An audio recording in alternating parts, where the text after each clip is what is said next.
Assalamualaikum warahmatullahi wabarakatuh.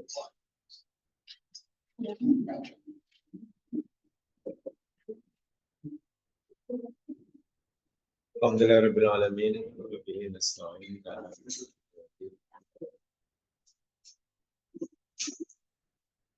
Salatu wassalamu ala asyrafil anbiya wal mursalin.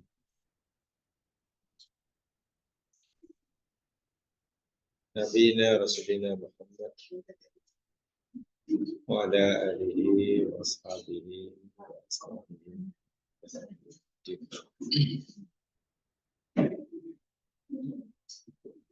A'udzu billahi rabbil Islam dina wa bi Muhammadin nabiyya wa rasul. Rabb shrah li sadri wa yassir li amri wa hlul 'uqdatam min lisani yafqahu qawli.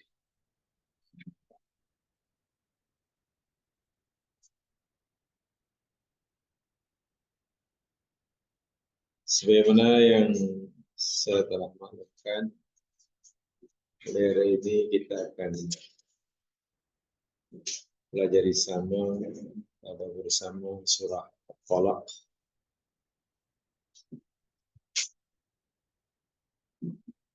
Kita coba menggali peraturan-peraturan syarak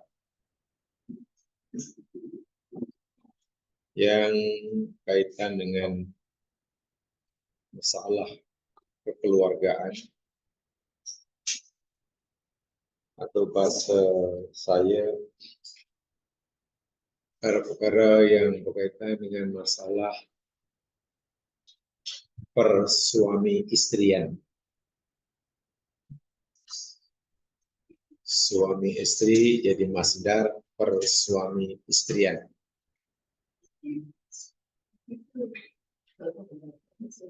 Kaitannya dengan syariah, karena selama ini kita pelajari tajuk-tajuk yang berkaitan dengan akidah. Jadi hari ini kita bicara kaitan dengan syariah. Hukum hakam yang berkaitan dengan masalah persuami istrian.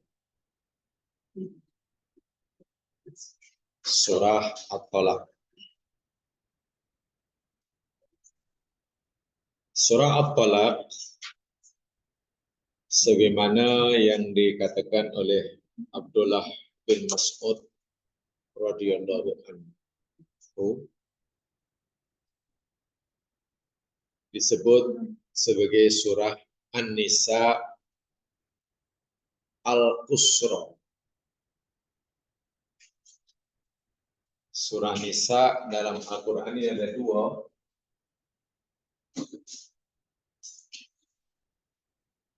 Surah An-Nisa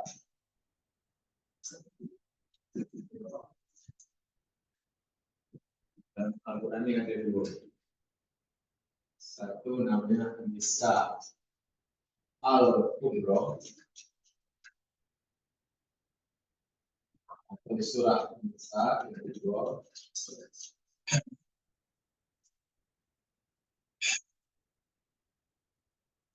Al-Qusra.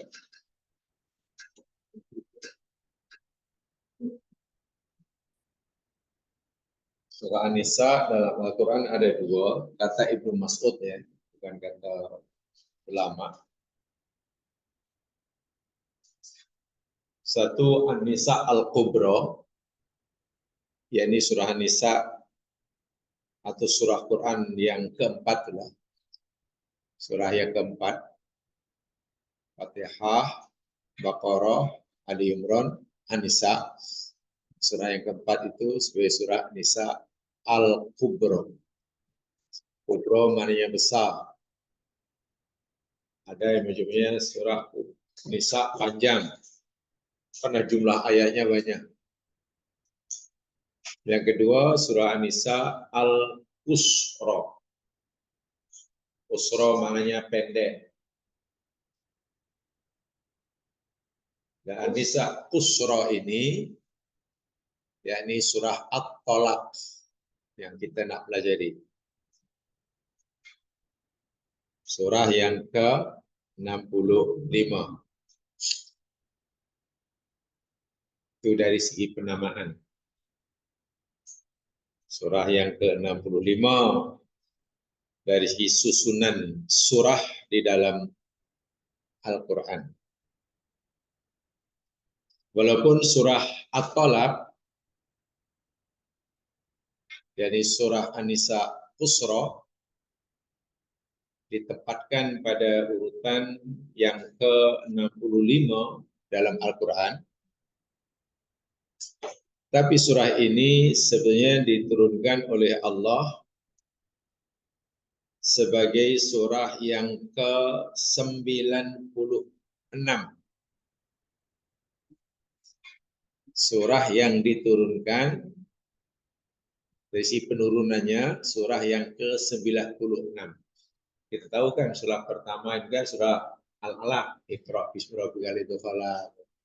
Kan semua ada 114 surah. Surah pertama turun, surah Al-Alaq, bukan surah Al-Fatihah. Tapi di dalam Al-Quran disusun surah susunannya Al-Fatihah pertama, walaupun bukan surah pertama.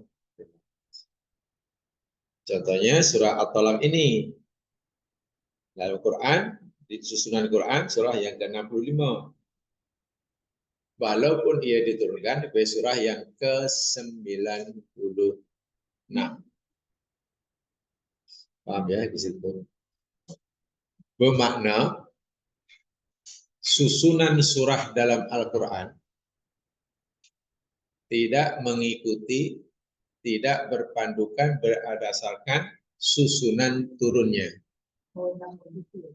Nah, paham ya? Susunan surah dalam Al-Quran tidak berdasarkan urutan turunnya.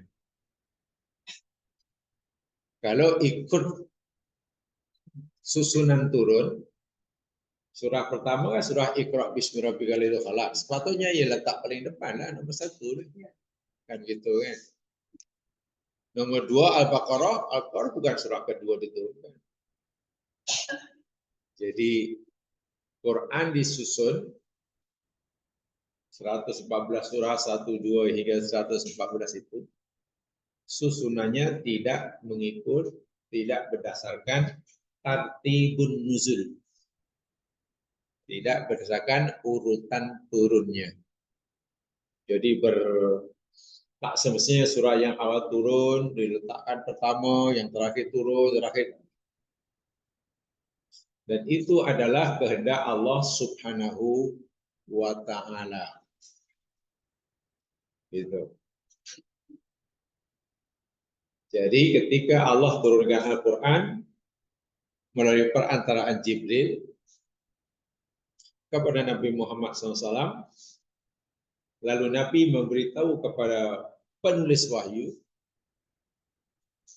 bukan hanya memberitahu ayat-ayat yang tidak disampaikan, tapi juga diberitahukan juga ayat yang baru turun ini diletakkan pada surah apa, ayat yang keberapa. Contoh, kalau saya kata umpamanya, ulaika ala hudam min rabbihim wa ulaika humul muflihun. Yang menghafalkan ayat itu? Nah, itu pada surat apa tuh? Al-Baqarah ayat berapa tuh?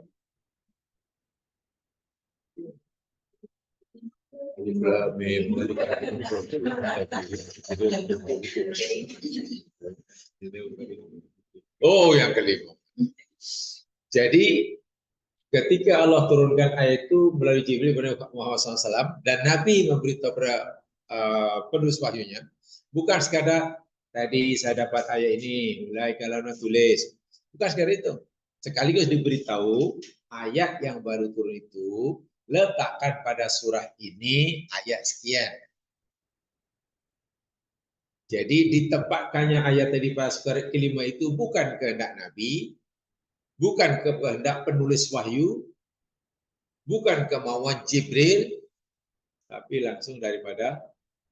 Jadi yang menyusun Al-Quran ini ayat daripada pertama surah pertama Al-Fatihah, kedua kemudian susunan ayatnya dengan ayat 1, 2 hingga tadi langsung kepada Allah. Sehingga susunan Al-Quran yang disusun sedemikian rupa, walaupun nampaknya tadi saya katakan atau bukti tidak disusun mengikut susunan turunnya, tentulah ada pengajaran tersendiri. Karena itu kerja Allah. Sehingga jika katalah ayat yang katalah 31 dalam surah Ali Imran banyak ditempatkan pada ayat yang ke-16, kacau Al-Quran. Al-Quran jadi kacau. Orang yang paham akan dia punya dipanggil Nazmut Duror fi asrari tartibil Quran. Nazmut Duror ini kalau dalam bahasa Melayunya apa ya?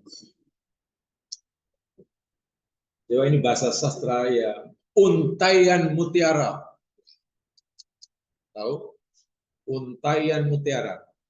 Tahu maksudnya? Tak tahu. Baik, kalau ada umpamanya rantai yang dibuat daripada batu-batu mutiara itu untuk jadi rantai di apa? Karena disusunkan, disambungkan.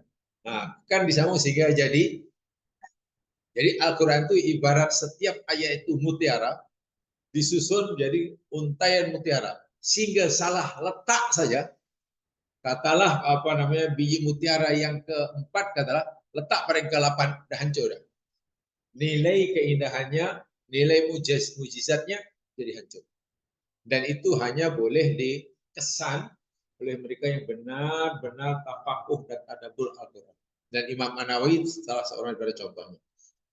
Jika sekiranya, kata saya tadi, surah ayat yang ke-20 umpamanya dalam surah An-Nisa ditukar letakkan pada ayat yang ke-65, hancur. Quran menjadi cacat. Sehingga Quran boleh dipertikai bahwa ia datang dari Allah. Mungkin karangan Muhammad patut. Kalau karangan Muhammad patutlah Muhammad manusia mungkin lupa. Sebab itulah Quran sebenarnya tidak ada langsung cacat celah walaupun sedikit. Dan itu kemujian yang luar biasa. Sehingga ketika Al-Quran mencabar seluruh jin dan manusia, qul la in istama'atul insu wal jinnu ala ayatu bimithli hadzal Qur'an la ya'tuna bih. Kalau jinna bisli madada. Katakan oleh Muhammad pada jin dan manusia dan jin, jika mereka manusia dan jin ini bersatu tenaga, bergotong royong, bantu membantu untuk mengarang, membuat karangan seperti Al-Quran, niscaya mereka tidak mampu melakukan. Maknanya apa ya? Seluruh sastrawan jin, sastrawan manusia, bukan sastrawan manusia, sastrawan jin itu bersatu tenaga nak mengarang buku atau artikel yang menyamai Al-Quran dari pelbagai aspeknya. Isi maklumatnya, bahasanya, keindahannya, pemilihan juga katanya. Kalau kata mereka tidak. Karena Al-Quran itu sangat indah. Itu isi kata Imam An-Nawawi. Jika diubah sikit, itu kehendak Allah Subhanahu wa Ta'ala. Itu ada dalam kitab itulah Nazmul Durrar fi Tartibi Suwaril Quran yang dikarang oleh Imam Al-Biqai. Satu di antara penjelasannya begitu.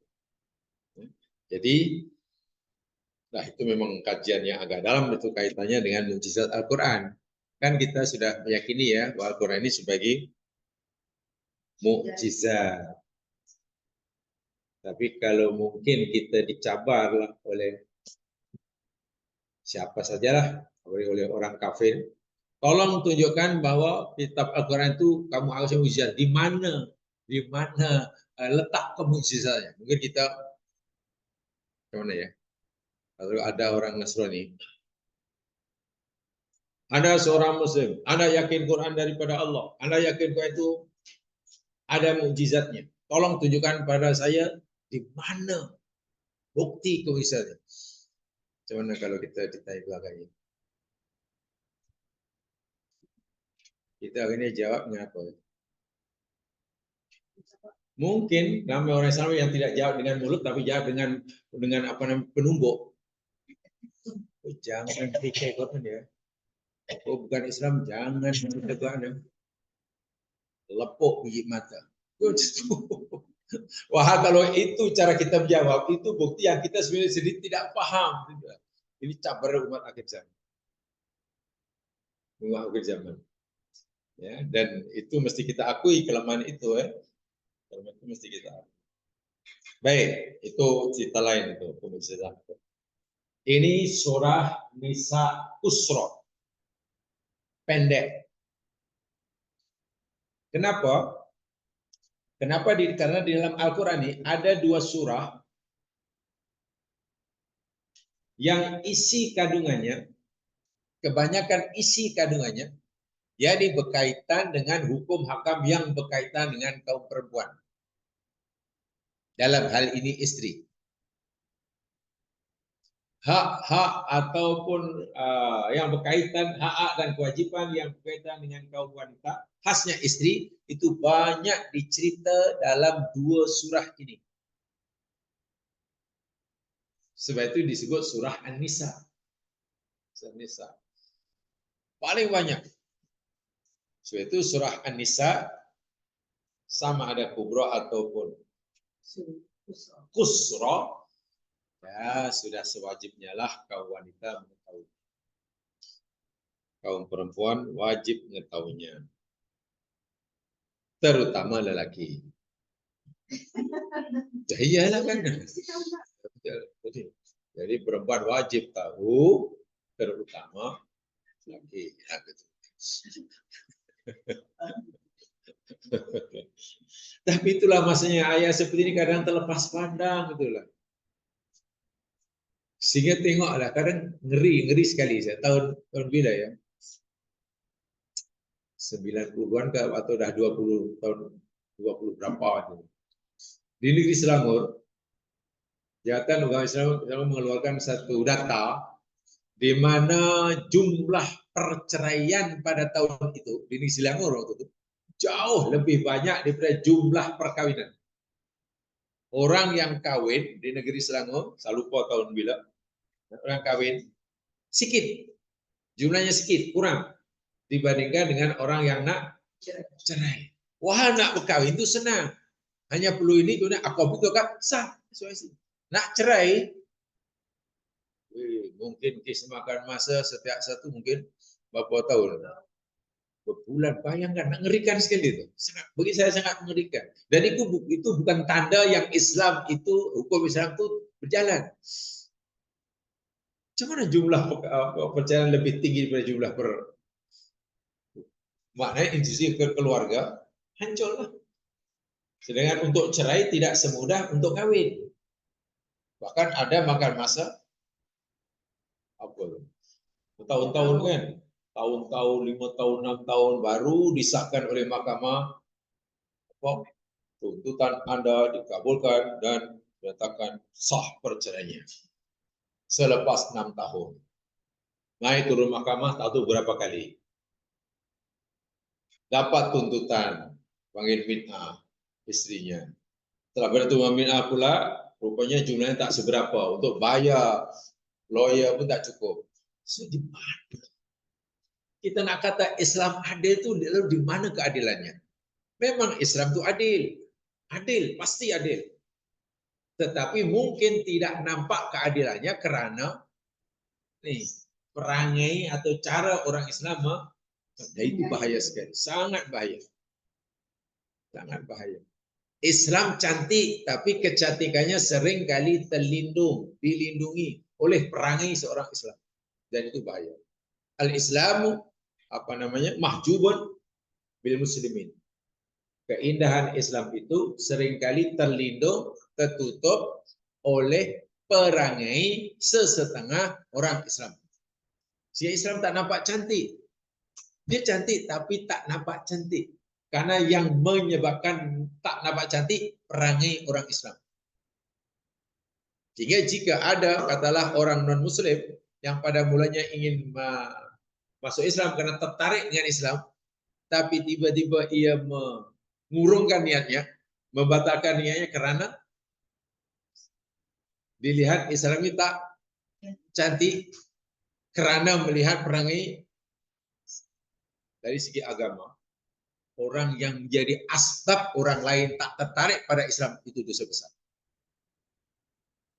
Tidak mungkin mereka melihat kecantikan Islam melihat Al-Quran karena baca Quran pun tak boleh. Kalau ingin nak uji Al-Quran pun kita larang. Awak nak baca Quran, jangan. Jangan baca Quran. Kalau baca Al-Quran, awak kena wudhu dahulu. Katalah. Kawan tu, okeylah macam wudhu gini. Kejap. Belum boleh. Wudhu kamu tidak sah. Karena awak belum Muslim. Habis awak kena baca syahadat. Macam mana kalau saya masuk Islam dahulu? Saya kena tahu Islam itu seperti apa. Macam mana saya suruh masuk? Saya belum tahu. Karena saya ingin tahu, saya baca Quran, tapi nak baca Quran, awak tak bagi. Jadi, banyak kesilapan yang tidak kecil yang sekarang sebetulnya. Dan itu kesilapan itu lebih besar kesannya terhadap Islam daripada kesalahan-kesalahan yang baik ya. Jadi disebut surah Tolak karena tadi surah Nisa Kusra karena isi kandungannya lebih banyak bercerita tentang hak-hak atau kewajiban yang berkaitan dengan perempuan ataupun istri. Ya, bab iddah lah, bengsuan lah, infak lah, hak untuk tempat tinggal lah, rujuk lah, dan sebagainya lah. Ini yang diceritakan ini. Baik, saya berikan ayatnya dan kita akan kaji ya. Ingat ya, ini bukan tafsir ya, ini tadabbur, jadi mungkin sangat perlahan. Kalau tafsir ada orang kata, bahkan ada pelajaran tafsir saya tengok tu. Banyak apa tafsir? Apa tafsirnya? Ringkasan tafsir atau balik.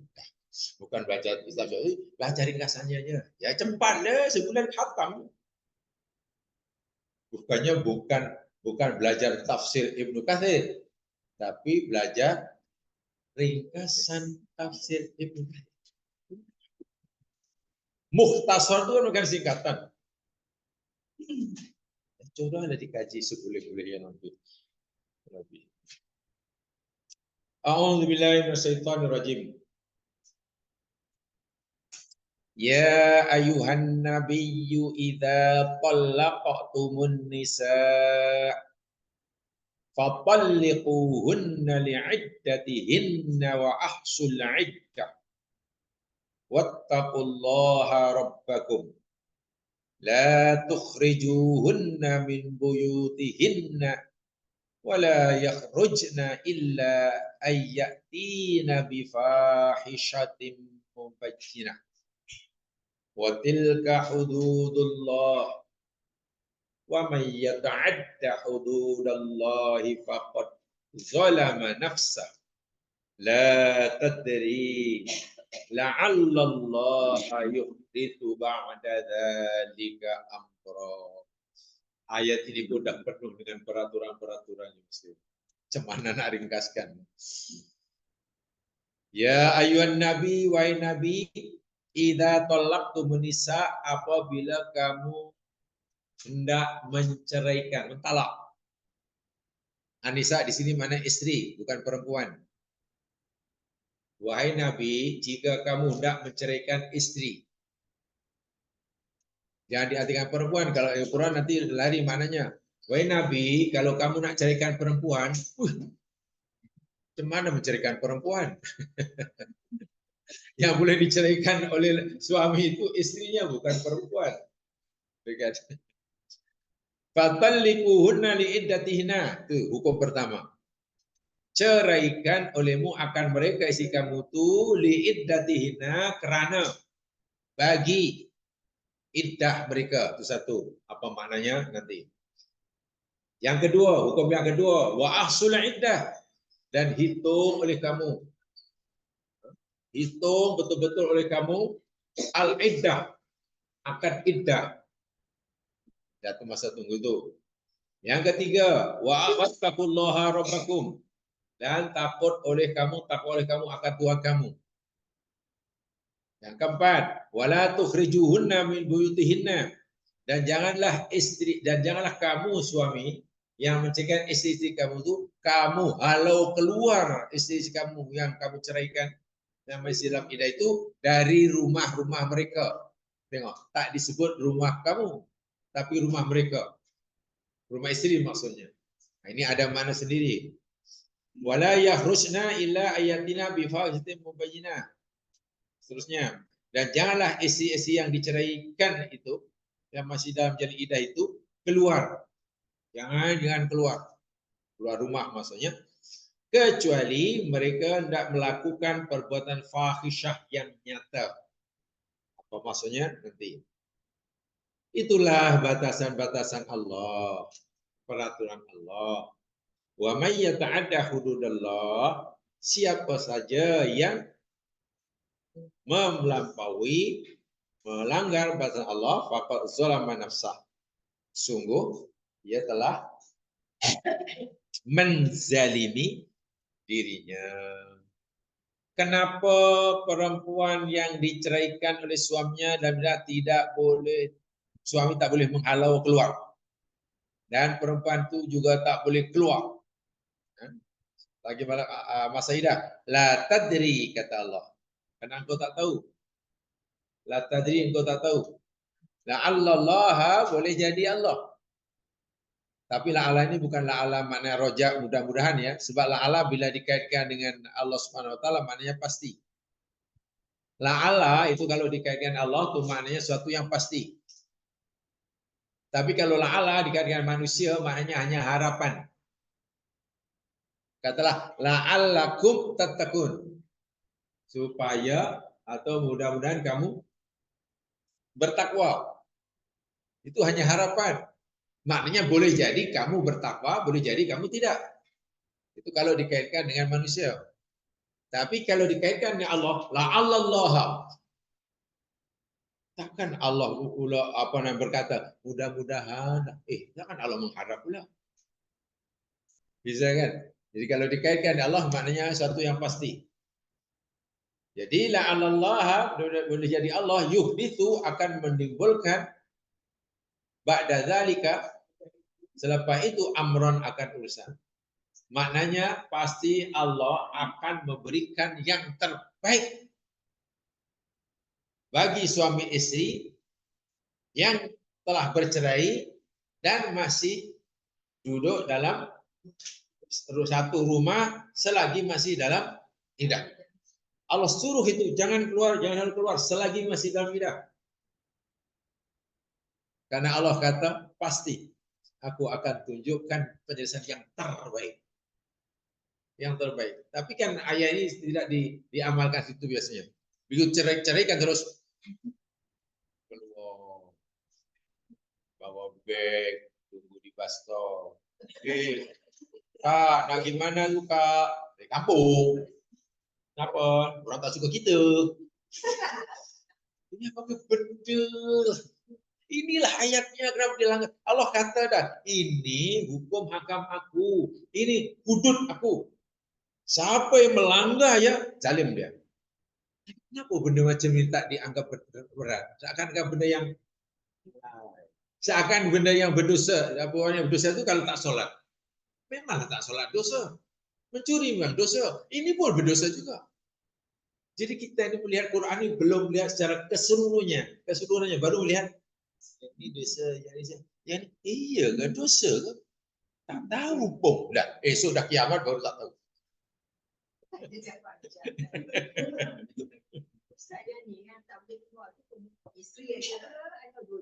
Ya.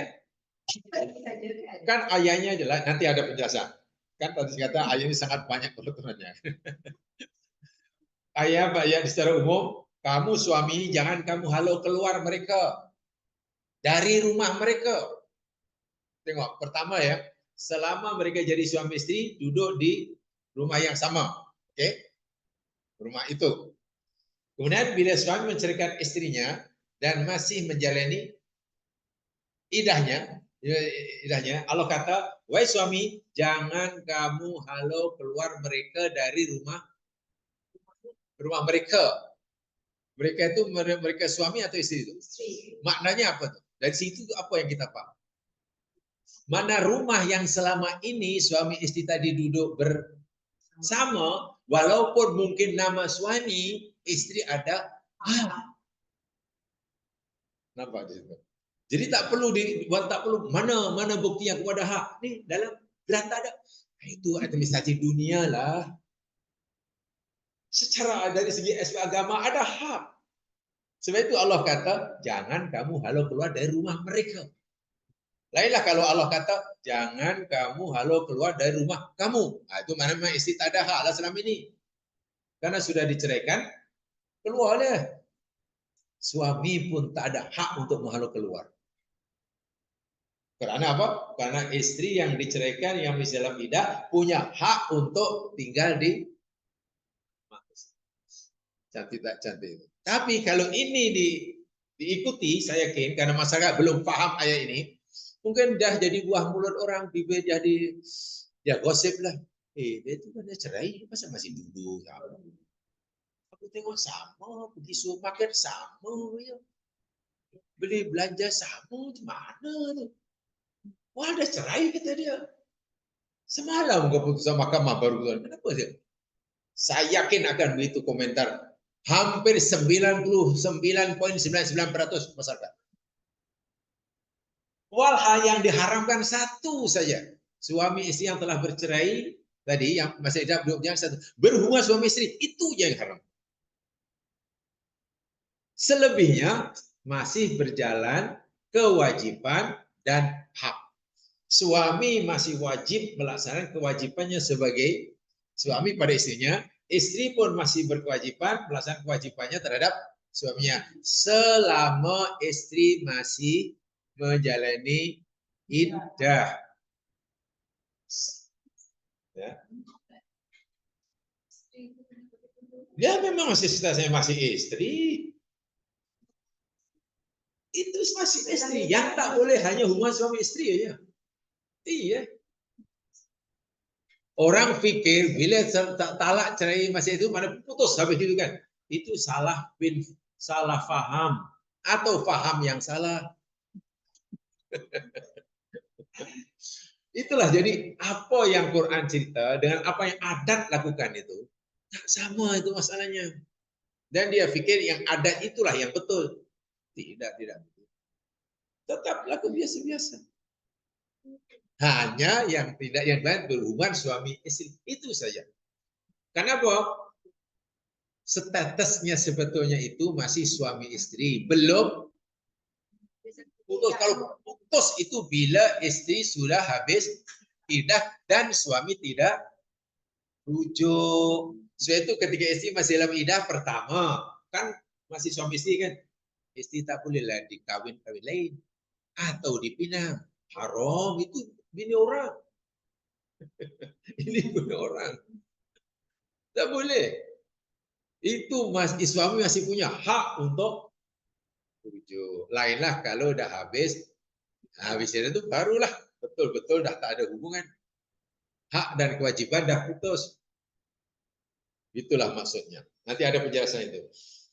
Ya. Baik, kita mulakan sikit-sikit dari awal lagi. Sebab ini tadabbur jadi dari awal. Ya.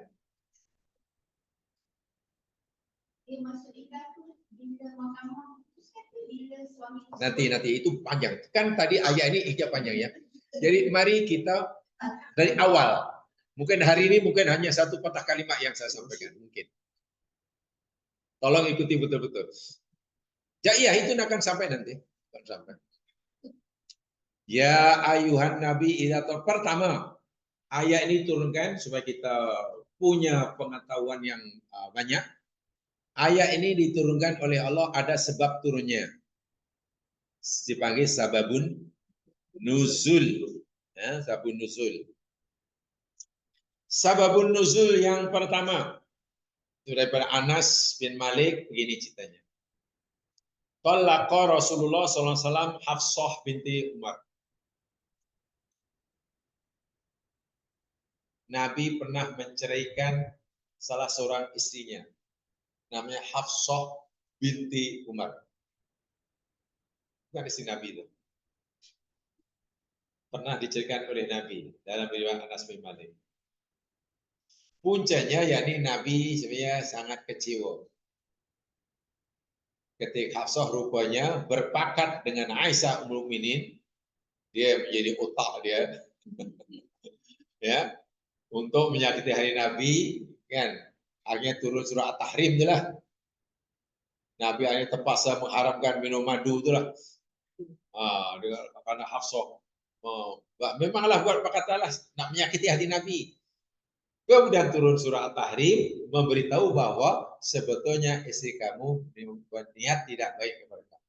Ringkas kata, bahasa mudahnya, Hafsah ada apa ingin menyakiti Nabi. Jangan sampai Nabi ini pergilah ke rumah istrinya yang sana saja. Tidaklah dia saja. Itulah di atas cemburu lah. Akhirnya Nabi diberitahu oleh Allah dengan surah At-Tahrim, Nabi ceraikan Hafsah binti Umar. Ceraikan. Ya. Nabi ceraikan. Kehendak Nabi, suami kan diberi pilihan. Lalu ketika setelah Nabi ceraikan Hafsah binti Umar dan masih dalam iddah, taklah sampai berminggu-minggu atau 3 bulan atau 3 kali sucian. Kemudian Allah Subhanahu wa taala memerintahkan kepada Nabi, roji, wahai Nabiku, rujuklah kamu pada Hafsah. Rujuklah. Fa innaha sawwamah qawwamah. Karena Hafsah itu walaupun mungkin pernah melakukan kesalahan pada kamu, tapi dia itu seorang istri kamu yang kuat berpuasa siang hari, yang rajin qiyamul lail. Maknanya ada kelebihan dia dari bab ibadah. Istri kamu Hafsah itu punya nilai tambah. Apa nilai tambah? Ya nilai tambah lah. Value added ya added value. Siang rajin puasa mah ini sih kamu. Tak macam orang lain. Malam rajin qiyamul lail. Kamu rujuk lah. Kamu rujuk. Wahia min ihda azwajika wa nisaika fil jannah, kata Allah. Dan dia Hafsah ini nanti akan menjadi salah seorang daripada istri-istri kamu di surga. Jangan kamu carikan, rujuk. Karena Allah rujuk, Nabi rujuk, dan orang istri yang masih dalam iddah boleh dirujuk. Sudah kata anak rojak tuh anak urojak sudah sah rujuk. Kemudian Allah turunkan ayat ini. Itu sababun nuzul pertama. Ada sababun nuzul yang kedua, yakni kan berkaitan dengan anak Umar bin Khattab. Namanya Abdullah bin Umar. Atau biasa disebut sebagai Ibnu Umar. Abdullah bin Umar, annahu talaqa imra'atahu haidan.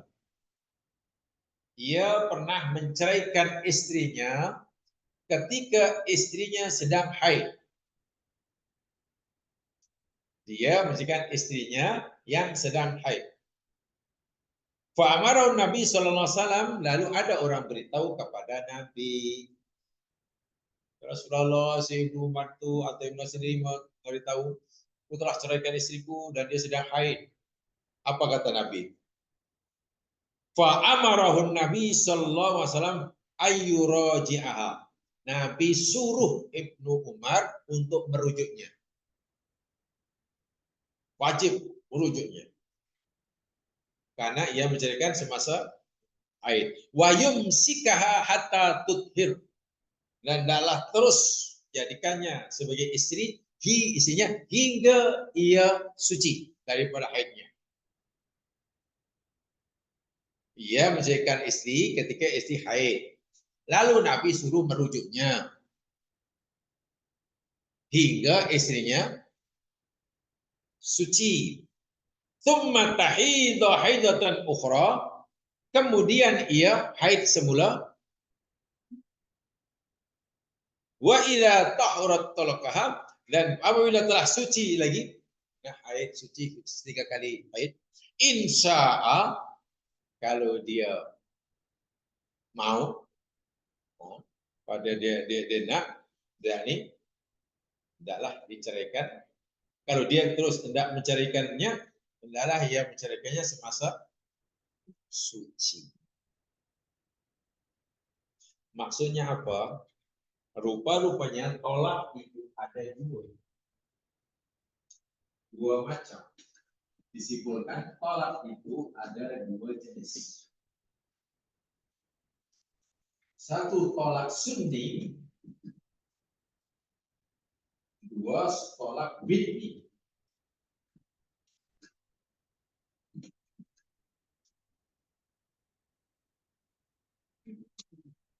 Tolak ada dua macam. Satu tolak sunni, maknanya tolak yang menepati sunnah. Hukumnya sah, tidak berdosa. Yang kedua, tolak bid'i, tolak bid'ah. Hukumnya sah, tapi berdosa. Tolak bid'i, ya tolak sunni, ialah tolak atau suami menceraikan istri ketika istri suci. Ketika istrinya suci dan belum dicampurinya. Suami menceraikan istrinya dalam keadaan istri itu suci dan belum dicampurinya. Pun diceraikan. Sebab kalau perempuan itu istrinya diceraikan dengan suci selepas dicampurinya, tidak boleh. Jadi bid'i lagi. Mana diceraikan dalam keadaan suci yang tidak dicampurinya. Itu tolak sunni. Tolak bid'i, yakni menceraikan istri ketika istri dalam keadaan haid. Atau dalam keadaan suci selepas dicampurinya. Itu bid'i. Kedua tolak ini hukumnya sah. Artinya pertama itu sah dan tidak berdosa. Kedua, tolak yang kedua itu sah tapi berdosa. Dianggap sah karena tolak itu maknanya sudah mengurangi apa ya? Sudah mengurangi kota tolak lah. Suami ada berapa kali tolak pada istri, antara istri yang boleh dirujuk? Yang boleh dirujuk. 2. Tolak pertama, kemudian masih dalam iddah, boleh rujuk. Tolak kedua, kemudian belum habis iddah, boleh rujuk. Kalau suami itu menceraikan istri kali ketiga, boleh tak rujuk? Tak boleh. Betul kan? Dah tak boleh rujuk. Tak rujuk. Hingga habis iddah. Kalau habis iddah, boleh tak rujuk?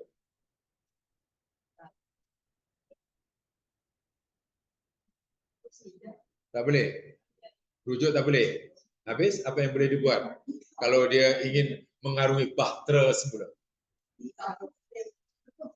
Nikah semula. Kena ada wali, ada akad, ada mahar, ada restu daripada walinya. Kalau perlu ada tumbangkan lagi seekor lembu. Jemput jiran-jiran ke Jubus. Kalau nak. Ya.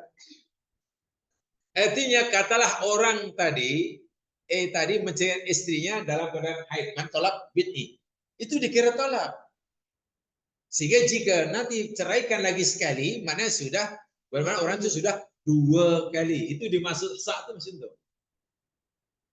Kalau dianggap tidak sah, mana orang itu masih punya 3 perlukan cerai lah. Paham ya? Jadi si Ibnu Umar itu menceraikan istrinya dalam keadaan haid. Nabi kata, rujuk sebelah. Rujuk. Dan kalau kamu nak ceraikan juga, tunggu ketika dia sudah suci. Semuanya tolak bid'i, yakni menceraikan istri ketika haid atau ketika suci yang sudah dicampuri. Hukumnya sah, tapi berdosa. Yang pertama, hukumnya sah dan tidak berdosa. Kesan hukumnya dianggap sah. Yang kedua, karena ia akan mengurangi kota tolak itu. Suami kan hanya boleh maksimahnya 3 kali, ya. Yang boleh dulu hanya 2 kali. Bila yang pertama kalau bini, ya dikira juga lah sebagai tolak. Itu. Jadi kaitan dengan sebab nuzulnya, kita dapat hukum yang seperti itu. Idza talaqtum nisa.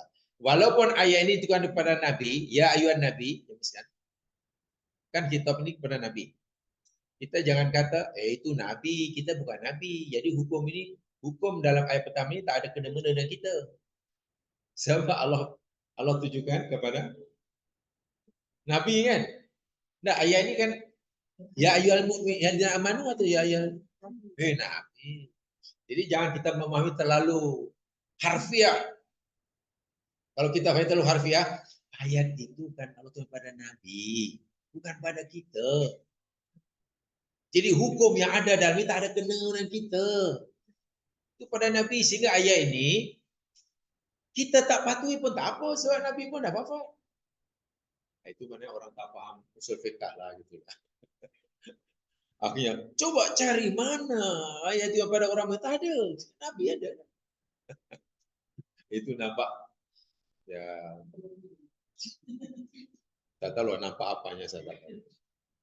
Yang pasti usul fiqh memang tak diambil kira sama sekali. Idza talaqtum nisa, apabila kamu menceraikan istri, ya di saat ini masih istri ya. Bukan perempuan, sebab tidak mungkin lelaki menceraikan perempuan. Apabila kamu hendak menceraikan perempuan, belum jadi istri cerai gitu. Jadi ada kalimat nisa dalam Al-Quran ini, nisa tidak bermaksud perempuan, tapi bermaksud istri. Dan inilah ayatnya. Kalau kita artikan ini perempuan, betul tak betul? Tak betul kan? Cuman ya kan.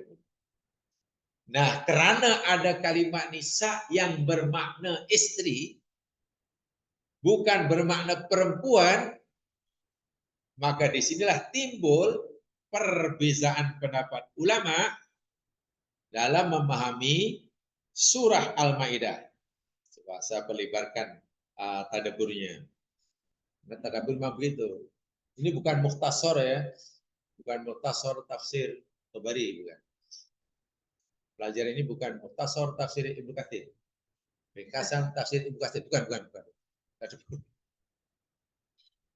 Lihat firman Allah Subhanahu wa taala dalam surah Al-Maidah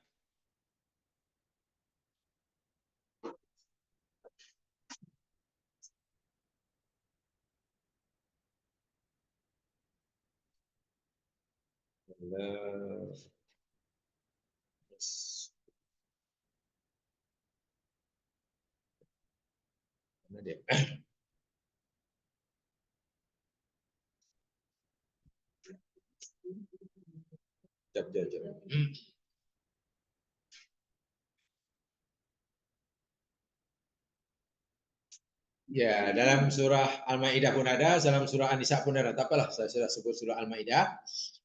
Al-Maidah ayat yang ke-6.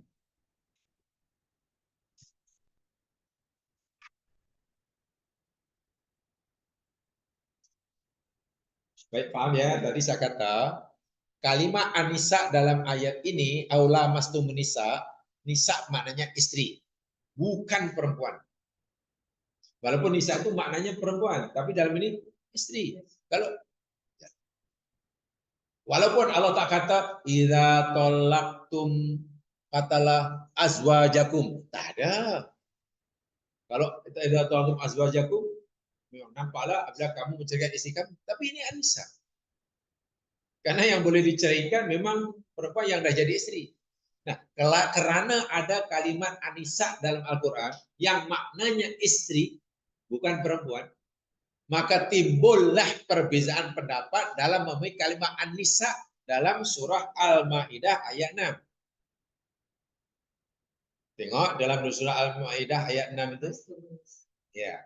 Ya dina amanu orang beriman, idza kuntum ila salati, apabila kamu hendak mendirikan salat, kan? Suruh wudu. Faksilu wujuhakum, basuh oleh kamu wajah kamu, wa aydiyakum ila marafiq, dan tangan kamu hingga siku, wamsaku birusikum wa arjulakum ila kabain, dan sapu oleh kamu kepala kamu, kaki kamu hingga buku lali. Mana sebelum sholat suruh apa nih? Berwudu. Oke. Ini berwudu. Kemudian wa in kuntum junuban, dan apabila kamu junub, ada besar fatahharu, maka bersucilah. Maknanya mandi. Itulah. Maknanya mandi. Yang pertama tadi suruh wudu. Wudu fungsinya untuk menghilangkan ada kecil. Yang kedua ini fatahharu junuban, maknanya mandi untuk menghilangkan hadas besar. Untuk menghilangkan hadas kecil dengan wudu, untuk menghilangkan hadas besar dengan mandi. Oke. Sekarang wa in kuntum mardo, dan jika adalah kamu sakit, satu sakit, kedua au ala safarin, ataupun ala safarin maknanya dalam bepergian, mana masa lah, bukan sebelum. Macam puasa kan, orang yang bulan Ramadan dan dia sedang musafir, dia diharuskan berbuka. Bila musafir itu diharuskan berbuka? Ketika ia sedang musafir atau sebelum musafir? Sedanglah. Esok saya nak pergi lah, jauh pula, dah tidak pasal ini. Tak apalah. Esok tak payah bangunkan sahur ya, saya tak puasa besok. Saya esok tak boleh. Kena sahur betul-betul. Makan sahur, niat nak puasa. Macam itulah. Bila tiba katalah pukul 8 pagi terbang katalah, jauh kemudian masa dah jauh bukan itu. Nah, masa itulah diberi pilihan. Kalau nak berpuasa sila. Karena tak penat pun. Kalau nak berbuka pun sila ya. Niatnya nak berpuasa. Apalah, puasa je lah. Kena dia puasa. Tiba-tiba, wah, dia kapal terbang, maklum karena naik Emirates first class. Tengok menu dia. Batal, tak payah puasa. Sila, tapi jangan niat tak berpuasa dari malam hari. Saya tak payah sahur lah, tak boleh. Allah kata boleh berbuka ala safarin. Itu ya. Ayat ini pun demikian juga. Ya kamu ala safarin. Ini kadang belum musafir dan malam hari sudah niat nak membatalkan atau tidak melakukan perkara-perkara yang mesti dilakukan oleh orang mukim. Walhal apa? Musafir itu hanya mungkin. Mungkin jadi, mungkin tidak. Walaupun beg 5 beg sudah diserahkan, paspor sudah ada, belum pasti pergi. Mana tahu tiba pagi itu apa namanya lutut dia tersepit pintu. Kita ini terlalu yakin benda yang sedangkan niat untuk tidak beribadah itu dosa. Niat untuk tidak berpuasa yang wajib itu dosa. Sebab itu kena niat esok saya puasa. Ini dia kata, esok saya nak musafir. Belum tentu. Ya iyalah lah ini accident ke apa, atau kapal tiba-tiba ditunda ke, atau apa, banyaklah. Jangan terlalu yakin esok mesti, hanya mentang-mentang paspor ada, tiket ada. Ya mana tahu lah, karena tergesa-gesa. Semasa keluar pula, lutut tersebut pintu, hingga patah. Tak tahulah macam mana pintu apa. Ya namanya. Atau mungkin tetap breakfast ke apa-apa dulu karena nak tepat waktu. Tiba-tiba tertelan garpu. Tak jadi musafir. Nah, contoh tu yang ekstrim gitu loh. Jadi supaya nak tunjuk bahwa niat nak musafir, musafir itu hanya mungkin iya, mungkin tidak, gitulah. Itu jangan dipastikan. Ya, niat saja dapat pahala. Ya, iya, dapat pahala. Walaupun puasanya hanya sampai pukul 1 ke apa, jemput kawan. Boleh puasa, boleh tidak. Kalau tidak puasa pun sudah dapat pahala puasa. Tapi tengok menu yang dikan pula. Tak mengapa. Apabila kamu sakit, satu. Atau kamu sedang musafir, bukan akan musafir. Au ja'a ahadum minkum minal ghaid, atau datang seorang kamu daripada tempat yang rendah. Ini mana buang air kecil.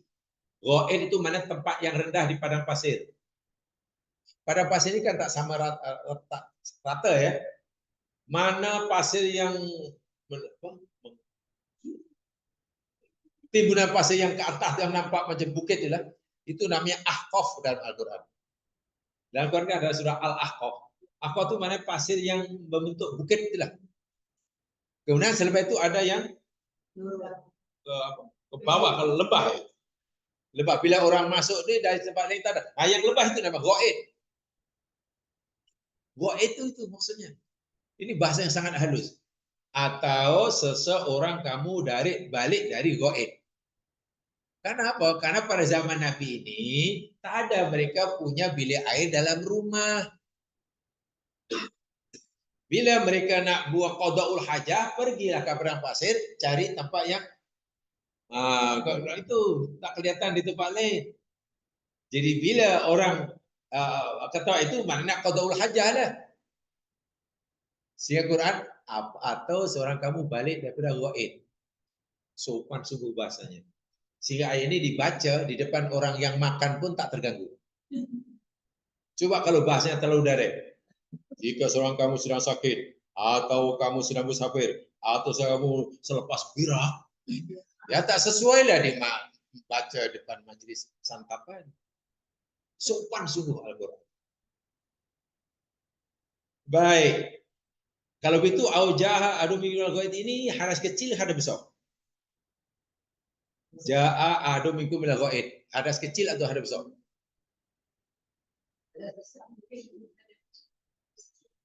Hadas kecil lah. BAB ini hadas kecil. Bak dan bab itu hadas kecil. Bab itu buang air kecil. BAB buang air besar. Kan hadas kecil. Kapan? Oh, buang air kecil hadas kecil, buang air besar hadas besar. Wih. Maknanya hadas kecil lah. Aula mastumun nisa, atau kamu ini tengok lamas nisa. Nisa inilah akhirnya berikan perbincangan. Adakah nisa ini maknanya perempuan? Perempuan selalu perempuan saja. Atau lamastum di sini maknanya istri.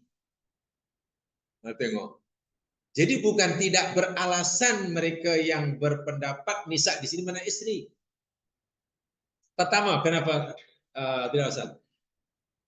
Ayat sebelumnya, ja'a seorang kamu balik daripada ghaid. Maknanya lepas buang yang besar, buang yang kecil. Mana hadas?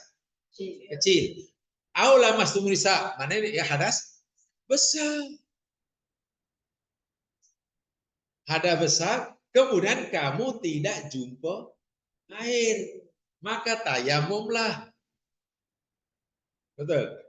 Jadi tayamum itu pengganti wudu untuk menghilangkan hadas kecil dan juga hadas besar jika tidak ada. Jadi kalau anisa itu alam nisa itu hadas besar, maknanya suami istri, berhubungan suami istri. Satu. La itu yakni la mastum itu musyarakah, saling. Saling, bukan maknanya masing-masing fa'il, masing-masing maf'ul bih. Saling bersentuhan, la masa. Tapi coba kalau diartikan Anissa ini perempuan, bukan istri. Tum di sini maknanya siapa nih? Tum. Tadi tum, tum. Kamu tak mana kan? Tum, mana? Kamu. Siapa kamu di sini? Dalam ayat ini. Dalam ayat yang kita pelajari ini, kamu, Yalah laki-laki. Laki-laki siapa itu?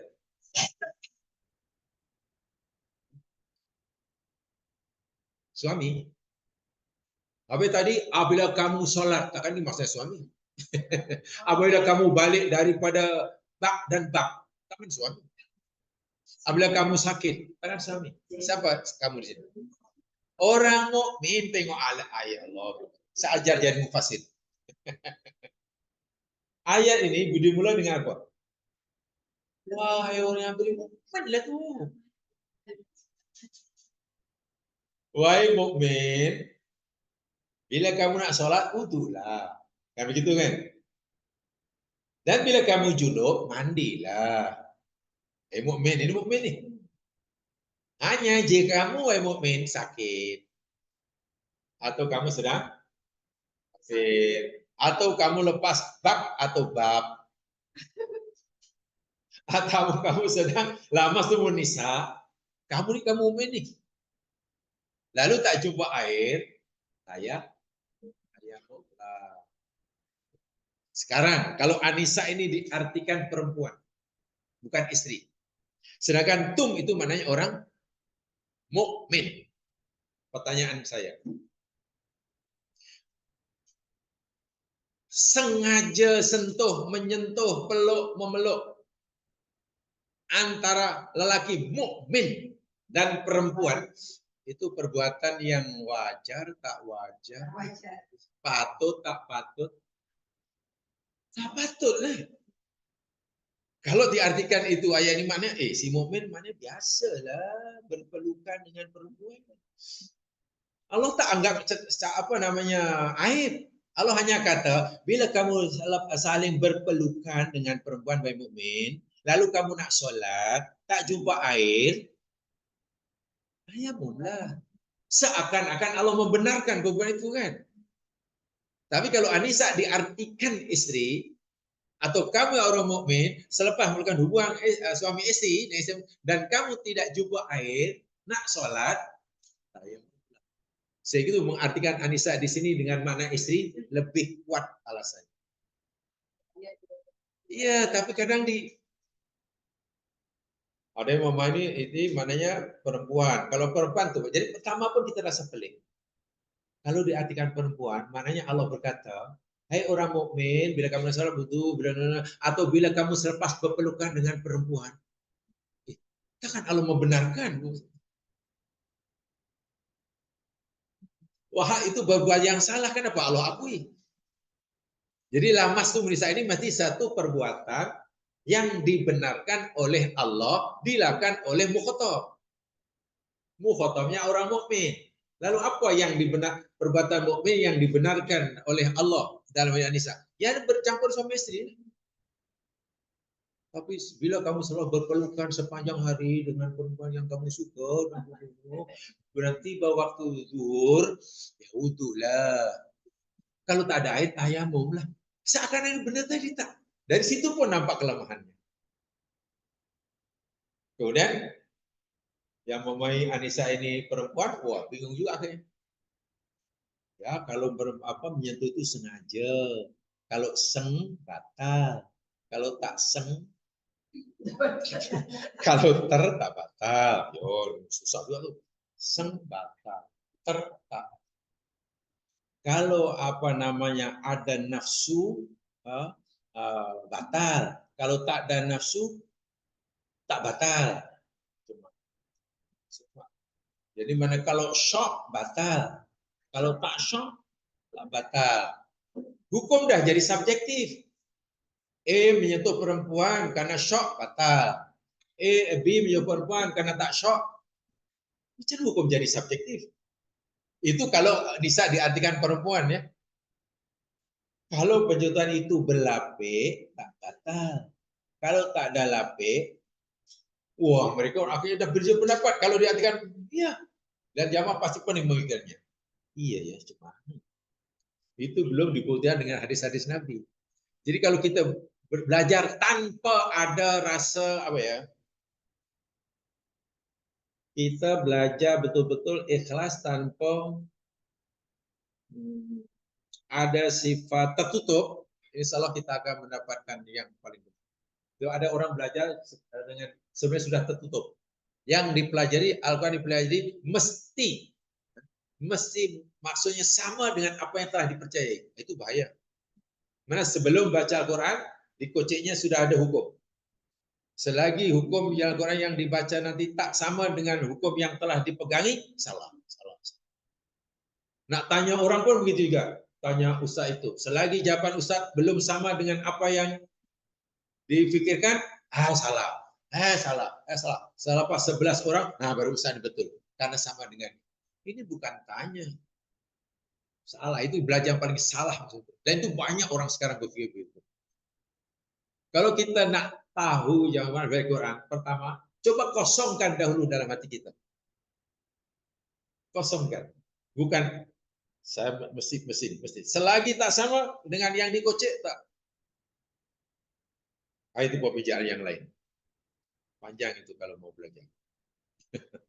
Jadi An-Nisa dalam surah At-Thalaq tidak ada makna lain kecuali istri. Jangan artikan perempuan. Jangan artikan apa adik beradik ke apa macam cerai adik beradik. Kalau An-Nisa mana perempuan, apabila kamu mencarikan istri, istri boleh, adik boleh, kakak boleh, mak boleh, makcik boleh, si Minah sana boleh, Cik Mi sana boleh, cuma itu pun tengok syaratnya ya, ada kalimat idza. Apa terjemahan idza? Apa? Idza ini jamaah sekalian. Dalam bahasa Arab mempunyai 3 pengertiannya. Ada 3 makna yang dikandung dalam kalimat idza. Ada 3. Baik, ini saya beritahu nih kaidah-kaidah bahasa untuk memahami Al-Quran dengan tepat. Kalimat idza itu mengandungi 3 makna. Bukan 3 arti ya. Kalau maknanya apabila yalah. Yang pertama,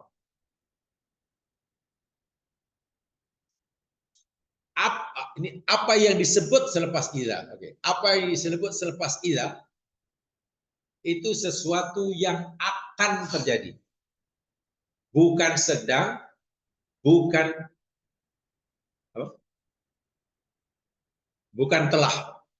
Bukan telah terjadi, bukan sedang terjadi, tapi akan.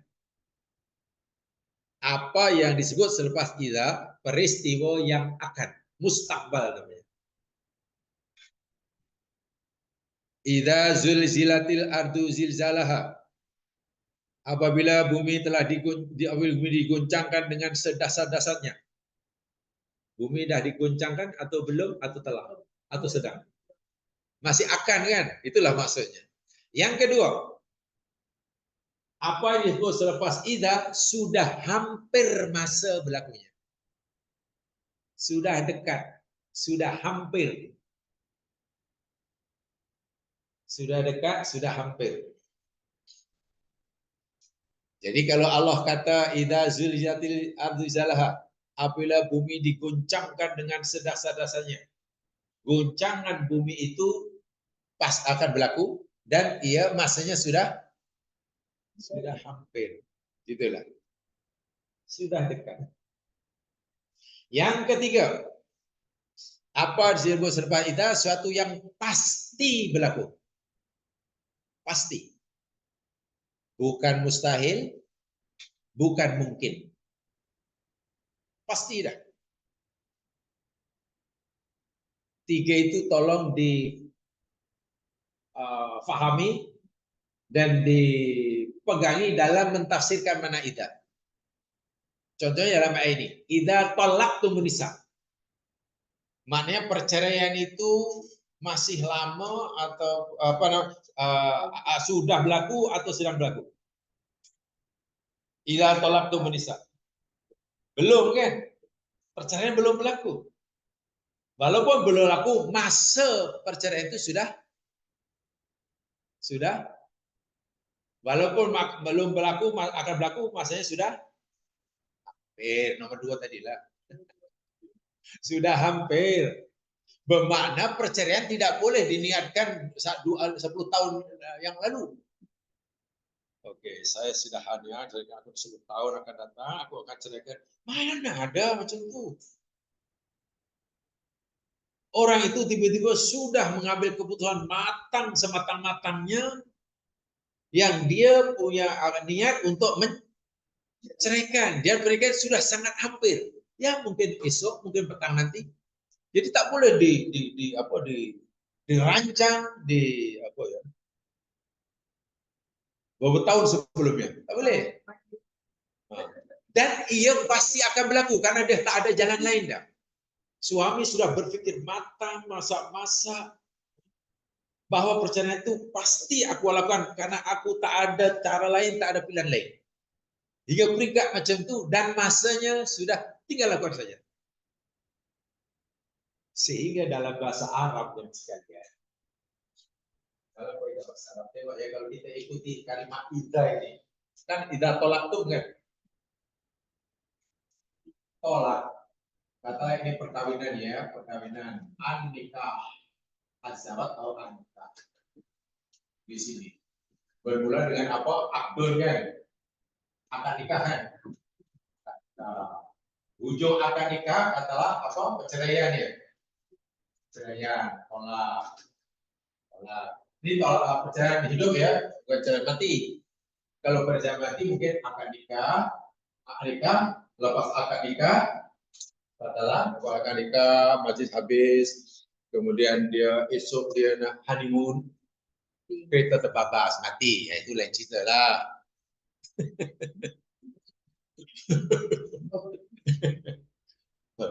Inai pun boleh tanggal tu.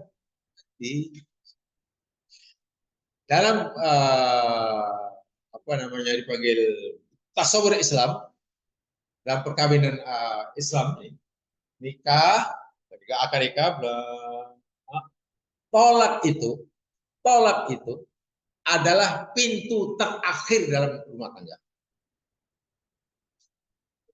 bukan pintu pertama. Pintu terakhir. Pintu itu ibaratnya tertutup tapi tidak dikunci. Artinya apa? Janganlah tolak itu selalu menjadi alternatif pertama. Ada masalah sedikit, cerai. Ada lupa ucapkan happy birthday, cerai. Gagal dapat apa tambahan sumbang, cerai. Ekonomi teruk sedikit, cerai. Meninggalkan anak, cerai. Buang kerja, cerai.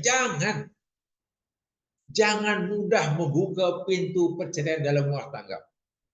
Walaupun perceraian itu suatu yang dibenarkan, tapi ianya ibaratnya berada pintu yang berada di ujung perjalanan. Pintu itu tertutup tapi tidak berkunci. Itu makna daripada idah. Mana kita ambil?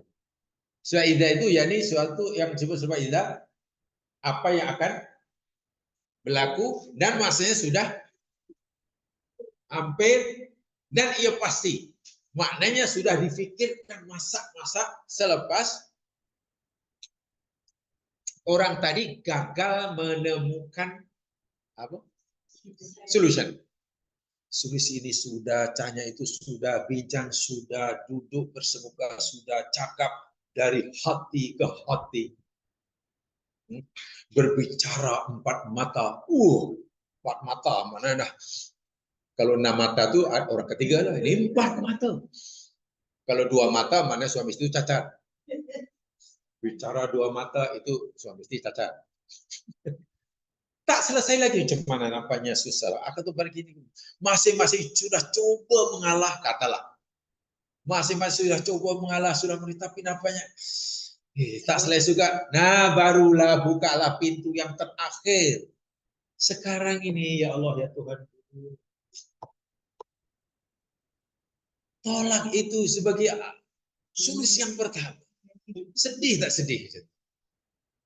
Itu saya katakan Quran mesti difahami. Itu kesimpulan ini jamaah sekalian. Saya dapatkan dulu dari belajar tafsir daripada kalimat idah itulah. Kalimat idah itu memberikan pemahaman tasawur seperti itu. Kalau diurai dan dijabarkan. Sebab idah tadi memberikan apa? Maksud pertama apa disebut yakni sesuatu yang akan berlaku. Kan tolak akan berlaku dan masanya sudah hampir. Ia bersifat pasti.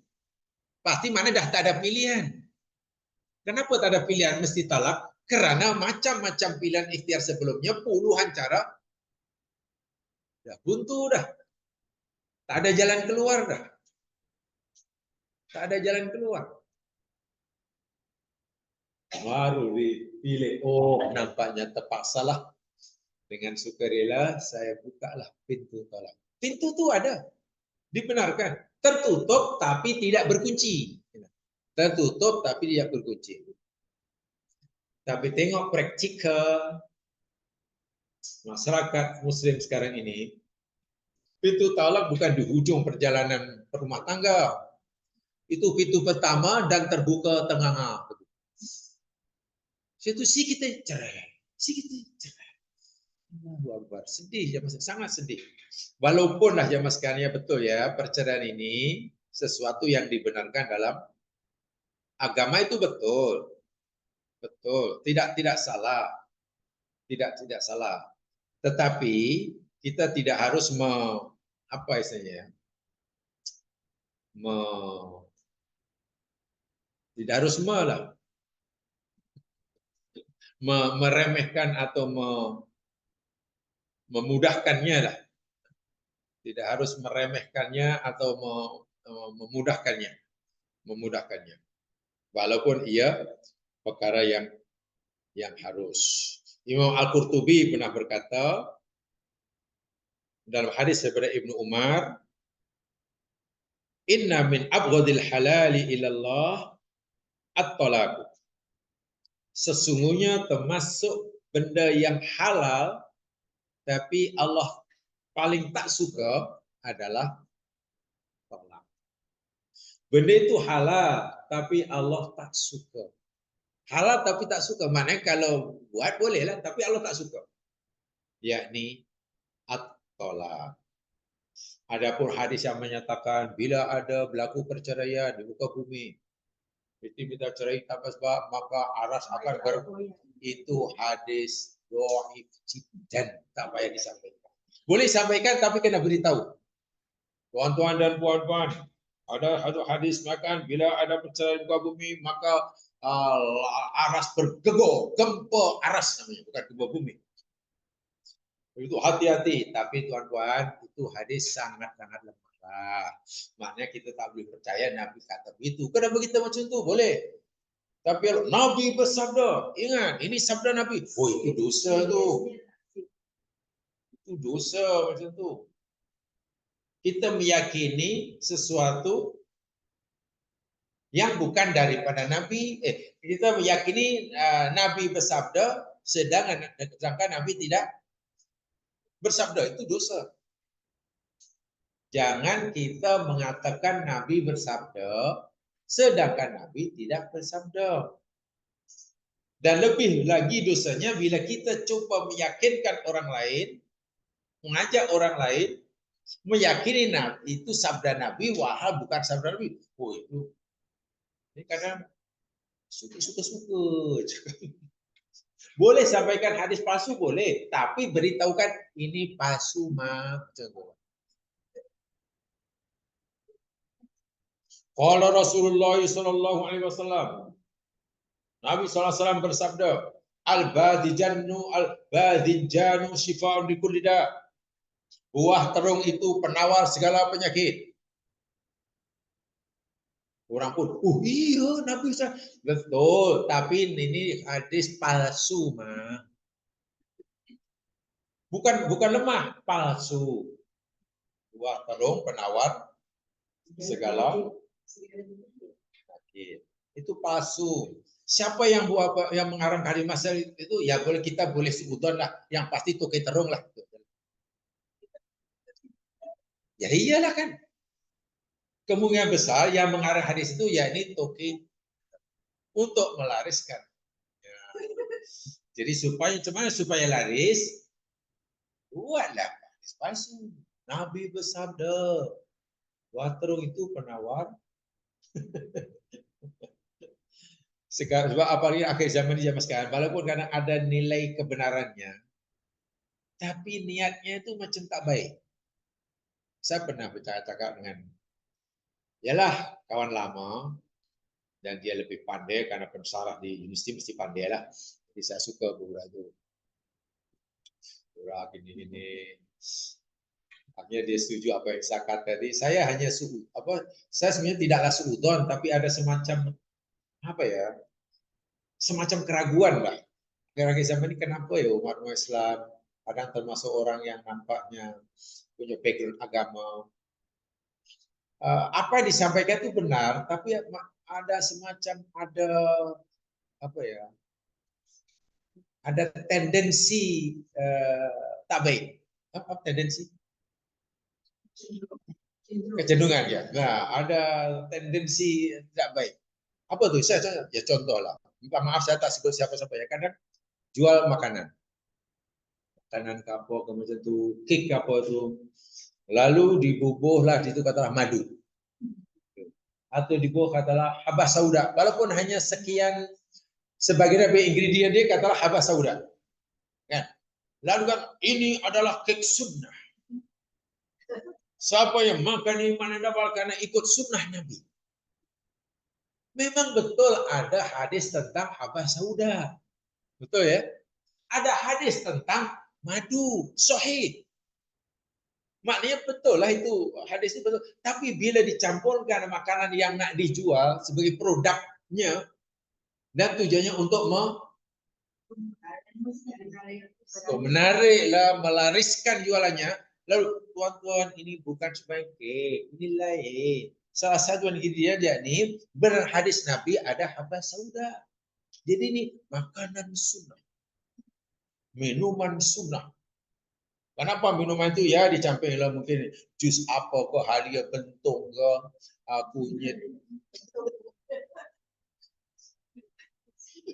kunyit apa lagi halia bentung kunyit Sarawak halia dari bentung kunyitnya Sarawak asamnya daripada Jawa. Katakanlah memanglah mungkin berkhasiat kan ya salah kajian apa namanya lab berkhasiat lalu dibubuhlah mungkin akhirnya bukan di highlightkan khasiat apa halia bentuknya kunyit Sarawaknya asam Jawanya tapi kawan-kawan ini bukan minuman ini minuman sunnah karena benar hadis Nabi madu itu penawar. Coba kalau orang awam berkaitan dengan sunnah, oh iyalah, ini minuman sunnah, makanan sunnah, itu apalah. Kalau tujuannya melariskan jamaah sekalian, itu sudah salah itu. Dan itu sangat apa ya, meluas seperti itu. Sedikit-sedikit sunnah, sedikit sunnah. Kalaulah cake hanya dicampur dengan si madu dipanggil cake sunnah, orang sakel di Bukit Lanjan dulu sakel kan itu kan yang sekarang jadi masa perdana wawang mewah itu kan. Dulu kan tempat orang sakel kan, orang asli kan. Ya saya tahu tuh dulu jalan zaman sana ke Kepung belum ada tol bukan? Gelapnya ya Allah ya Tuhanku. Udahlah gelap tak ada lampu itu pokok. Tapi seronoknya lalu jatuh kita boleh beli madu kan. Madu itu 3 asli. Ya. Pertama karena madu itu bukan daripada lebah yang diternak, lebah liar. Yang kedua asli karena tak ada campuran gula. Yang ketiga penjualnya. Iya. Saya ingat waktu masih saya kerja di Perak dan ada lawatan lah walaupun naik kelas itu macam ini rupanya. Berarti dalam hati saya, ini mesti bukan Kolupo, ini tak akan sepi macam Kolupo, isinya orang sakit. Belilah madu itu. Oke lah, kalau minum bagi madu sedikit tadi dalam kek tadi, dan itu mungkin hanya sekian peratus daripada ingredient yang ada itu dipanggil kek sunnah banyak. Maupun sunnah, orang asli itu lagi 100% sunnah. Satu hari 1 botol diminum tuh. Kadang saya, ya Allah, kenapa mudah sangat memperhatikan agama? Sih, ya memang betul lah madu itu kan Nabi ada hadisnya. Habas Sauda ada hadisnya. Tapi kalau hanya gue sedikit, udah dia akan ini, kek sunnah ini. Dan malah sekali kan orang yang beragama yang mau dijadikan duta produk. Itu akhirnya kawan saya juga itu. Ayo betul saya. Macam mana boleh macam itu? Tak apalah awak yang punya banyak pengaruh ini kata saya boleh ada tulisan tulis saya macam itu. Secara umum. Jangan sebut orang yang umumnya itu. Bagi saya itu istilah saya kata pada kawan. Itu kalau istilah itu namanya membonsai Islam. Ya, itu namanya membonsai Islam. Islam ini sebenarnya ibarat pokok yang besar kan. Pokok besar, apa lebat, rindang sehingga orang boleh apa ya, berteduh kan. Rasa aman, tentram, nyaman, selesa. Kalau Islam sangat apa ya, rahmat kan. Tapi dengan perangai orang Islam, perangai orang Islam kadang tak mereka sadari membonsai Islam. Jadi pokok yang asalnya besar rendang itu menjadi kecil, tapi nampaknya besar, tapi berteduh pun tak boleh. Bonsai. Jadi jangankan orang kafir nak merasa nyaman di bawah Islam, mungkin orang Islam pun rasa sesat apa ya. Coba kalau kita nak berteduh di bawah bonsai. Jadi bukan membesarkan Islam, bukan membuat Islam jadi gah, tapi membuat Islam jadi cici, hanya comel. Dia pernah kurang dengan kawan. Dan akhirnya setuju, tapi ya itulah kita melihat benda-benda seperti itu. Jangan sedikit sunnah lah, jangan sedikit sunnah. Kurang baik apa istilah. Coba ya, jadi kalimat idza ada tiga makna.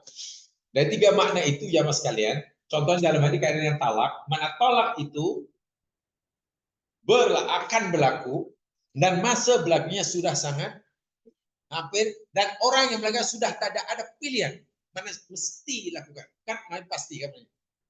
Ini benar tolak itu dalam masalah keluarga itu pintunya di ujung penjara. Lepas itu sudah tak ada lagi pintu lagi. Jadi alternatif terakhir, solusi terakhir. Maknanya sebelumnya itu kena carilah ini itu. Dan Quran bagi contoh banyak cara untuk mengatasi kemelut rumah tangga. Jangan kemelut sedikit terus tolak menjadi solusi utama. Itu salah. So itu menyalahi Quran itu. Itu menyalahi Al-Quran. Itu belum lagi proses tolak. Yang masa 6 tahun. Dan lebih malam pernah berlaku kan. Kok masih dalam proses talak, tapi belum diputuskan mahkamah. Mana belum apa?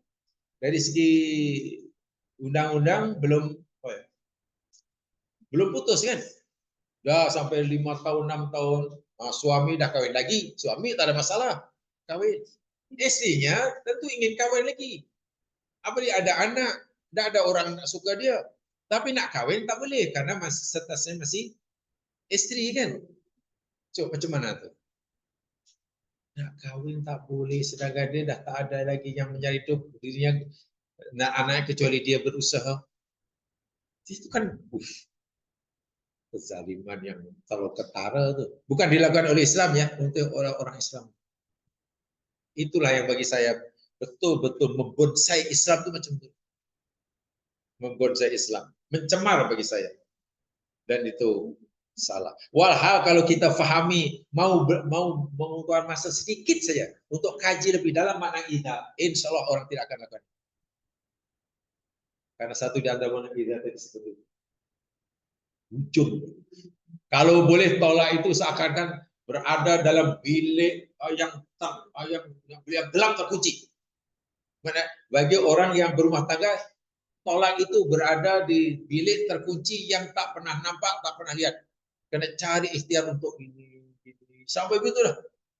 Kalau betul-betul memang dah tak ada peluang, tak ada jalan keluar, tak ada apa-apa, ya barulah bukalah pintu itu. Indah ya kalau semacam itu, sangat sangat indah Islam. Jadi akhirnya data percayaan itu jadi kurang. Hakim pun senang sikit lah. Kasihan tuan hakim kadang-kadang. Si kamu, pasal 6 tahun muka dia tu. Itu baru melayani satu kes. Kalau 20 kes macam mana ya? Jangan hakim ini pening juga. Pening ya mas.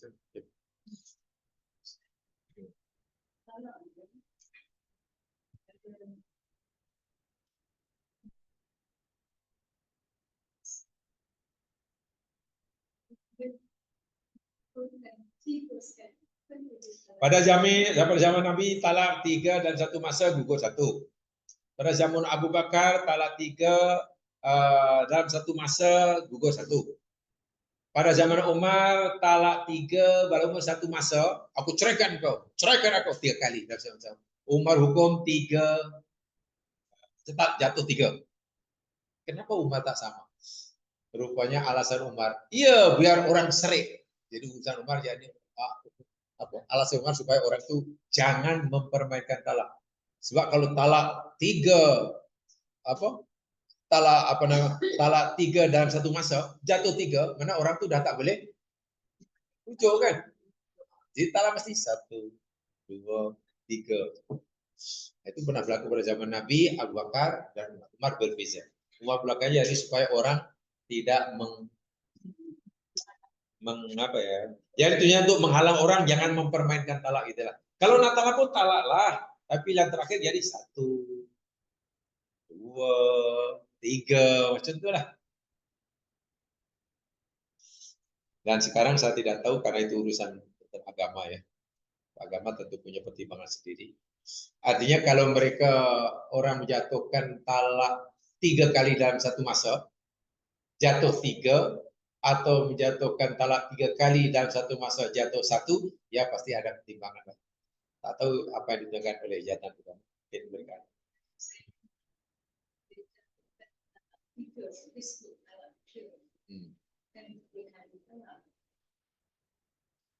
Apa bezanya talak 3 dengan 3 lah?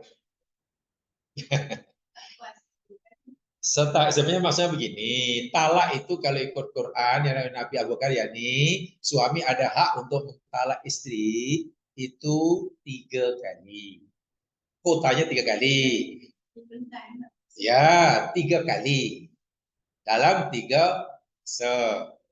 Dan boleh rujuk bila talak itu 2 kali saja. Talak 3 tak boleh. Itu zaman Nabi ya. Zaman Umar, orang yang talak istrinya 3 kali dalam 1 masa. Tadi 3 kali dalam 3 masa lah. Pada zaman Nabi, seperti itu dijatuhkan sekali saja. Walaupun orang itu kata, aku talak engkau 3 kali, talak 3 kali. Aku talak. Jangan 3 kali, 10 kali pun hanya satu. Pada zaman Nabi dan Abu Bakar. Pada zaman Umar, orang kata begitu, walaupun dalam 1 masa, 1 tempat, jatuh 3 juga. Sehingga orang itu dah tak ada peluang untuk rujuk. Itulah. Alasan Umar ya ini nak takdir, itu nak hukum dia nak supaya jangan kemana. Jadi kalau sekarang kata mana yang diambil, apa yang dilakukan oleh Nabi Abu Bakar atau Umar, ya itu kerajaan punya pertimbangan sendiri. Tapi kalau orang kata begitu mempermudah talak, mungkin kerajaan akan buat undang-undang. Siapa jatuhkan talak 3 kali dalam 1 masa, jatuh 3 mungkin. Saya tidak tahu. Sebab itu kaitan dengan pentadbiran. Sebab kalau kaitan dengan hukum hakam, kita ada pilih. Jadi ada istilah talak 3 dalam 1 masa, talak 3 dalam 3 masa.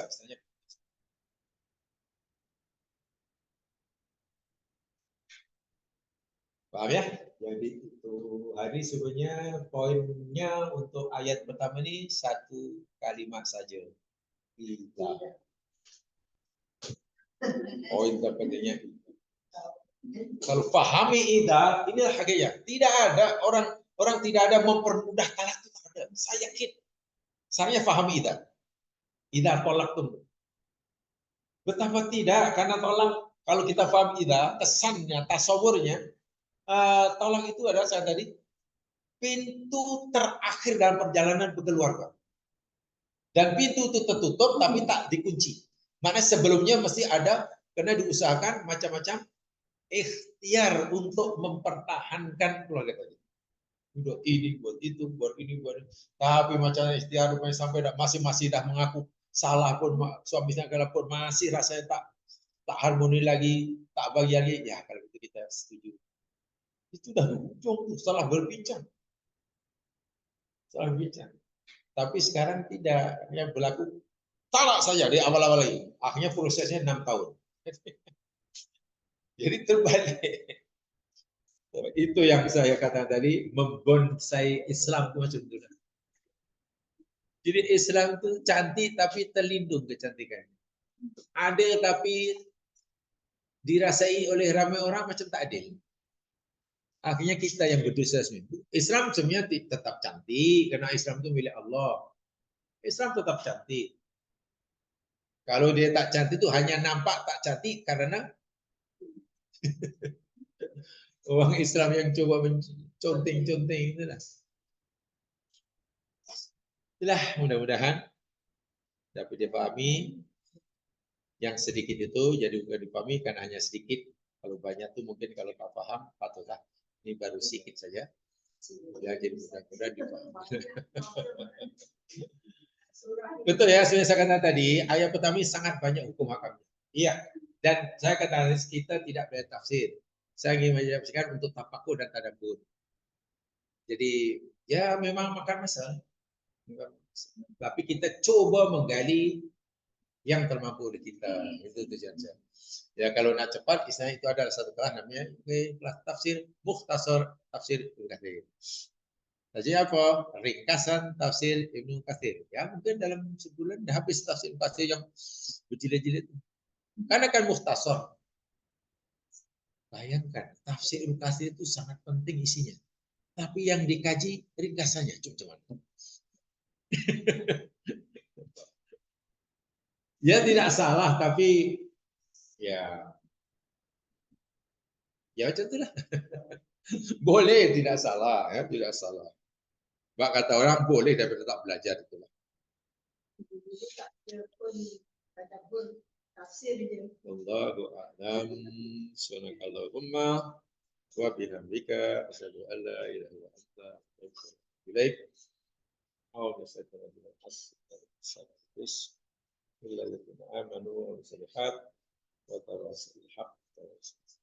Assalamualaikum warahmatullahi wabarakatuh.